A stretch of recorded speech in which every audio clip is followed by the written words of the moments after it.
This video is the second in a series where we will go through each of the tables on the Chappell Universal Square to explain exactly how to use each line on each of the various rafter tables. In this video, we will explain line number 2 of the Equal Pitch Rafter Table. We hope you enjoy.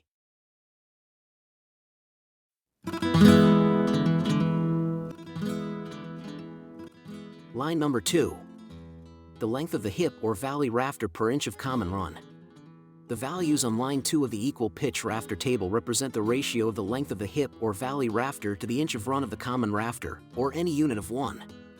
Using this ratio will readily result in the length of the hip or valley rafter based on the inches of run of the given common rafter. This can be applied to any variable of common run, as expressed in the Equal Pitch Table on the Chappell Square. Using the Equal Pitch Rafter Table, we find that the value in the column under the number 15 to be 1.887. 15 represents a roof pitch of 15 over 12.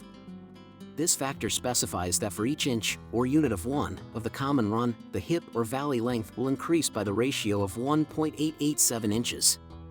To determine the full length, simply multiply the total common run by this given value.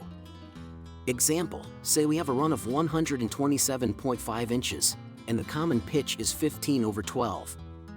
Using the factor ratio under 15, this would give us 127.5 times 1.887 equals 240.59 inches. In this example, the hip or valley rafter would be 240.59 inches.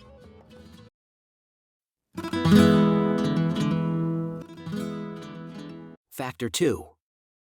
Determining hip and valley rafter pitch for equal pitched roof systems. In any equal pitch roof system, the common run on each side of the hip or valley will be equal, and the diagonal run of the hip or valley will bisect the footprint at a 45-degree angle. In this way, if we draw a square with 12-inch sides, the diagonal measure will equal 16.97 inches. In this case, the hip or valley pitch will share the same inches of rise over a constant run of 16.97.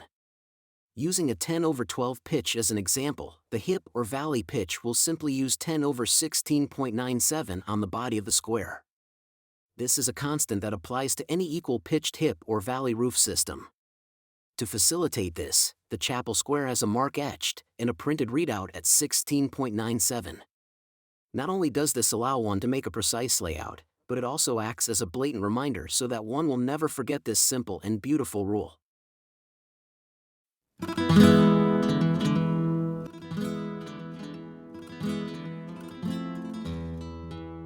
The underlying kernel of geometry and math required to arrive at the factors as expressed on the Chappell Square are quite complex to be sure.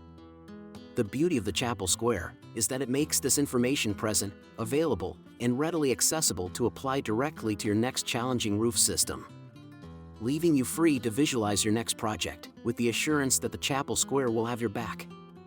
We hope you enjoyed this video and be sure to keep a lookout for more to come. By subscribing, you will be apprised of all upcoming videos in this series.